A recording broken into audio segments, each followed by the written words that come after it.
திருப்பதி போயிட்டு வந்ததுக்கப்புறம் இந்த வீடியோ எடுத்துக்கிட்டு இருக்கேன். ஆஃபீஸ் பிள்ளைங்க எல்லாத்தையும் கூட்டிகிட்டு போனதால் 3 நாளைக்கு ஆஃபீஸ் வந்து லீவு. ஆர்டர் எதுவுமே எடுக்கலை, மெசேஜ் எதுவுமே பார்க்கல. இனிமே தான் பார்க்கணும். காலையில் எழுந்து கடகடன்னு சமையல் வேலையை முடிச்சுட்டு நான் வந்து ஆஃபீஸ்க்கு வந்து வந்துட்டேன். சுகஸ்தி மலை ஏறிடுவாளா அப்படின்னு எனக்கு வந்து சந்தேகம் இருந்தது. ஆனால் என்னை விட அவள் தான் சூப்பராக வந்து மலை வந்து ஏறினா. அடுத்த நாள் வந்து கொஞ்சம் காலெல்லாம் வலிக்கிற மாதிரி இருக்குங்கிறதால பாப்பாவை வந்து லீவ் போட்டுக்க சொல்லிட்டேன். சன்சி மட்டும்தான் இன்றைக்கி வந்து ஸ்கூல் வந்து போக போகிறா.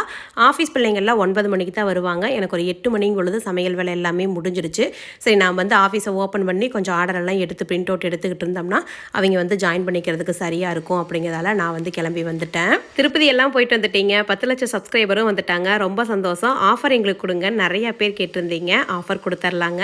2 டைல் ஸ்கேனர் வந்து வாங்கினா கொரியர் அமௌண்ட் 100 ரூபா கிடையாது, 50 ரூபா தான்.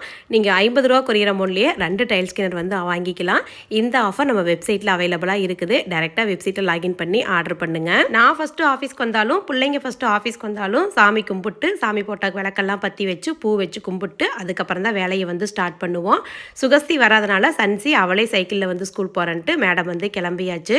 சுகஸ்தியை சித்த நேரம் படுத்து ரெஸ்ட் எடுடான்னு தான் சொன்னேன். ஆனால் அவள் வந்து பார்த்தீங்கன்னா ரெஸ்ட் எடுத்த பாடெல்லாம் இல்லை. டிராயிங் வரைகிறேன், அது இதுன்னு ஏதோ ஒன்று எழுதிக்கிட்டு இருக்கிறேன்னு எழுதிட்டு இருந்தா. ஆனால் என்ன டிஸ்டர்ப் பண்ணல, அவள் பாட்டுக்கு அவள் வேலையை செஞ்சா. நானும் பிள்ளைங்க வரதுக்குள்ளே கொஞ்சம் பாதி வேலைகளை செஞ்சு வச்சுட்டேன்.